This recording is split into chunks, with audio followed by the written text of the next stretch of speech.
সরাইয়া ব দয়স্ক দু ল আব্দুল। তখনই খরগোশটা পিছনে তাকিয়ে দেখে কাঁচা ভেন্ডি সেই স্বাদ। আই জায়গা পাঠাতে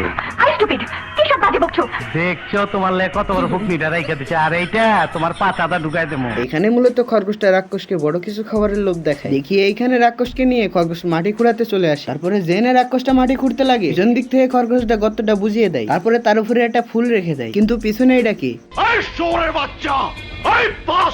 তারপরে খরগোশের গার উপরে রাক্ষসটা ঝাঁপিয়ে পড়ে। খরগোশটা বলে কিছুর গন্ধ পাইতাছি।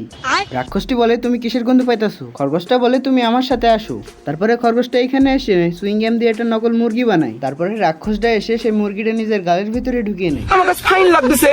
কিন্তু ভাই এইটা কি? তারপরে খরগোশটা এক ফু দিয়ে বেলুনটা উড়িয়ে দেয়। খরগোশটা নিজের পকেট থেকে একটা গুলতি বের করে গুলতি দিয়ে ঢিল মেরে বেলুনটা ফাটিয়ে দেয়।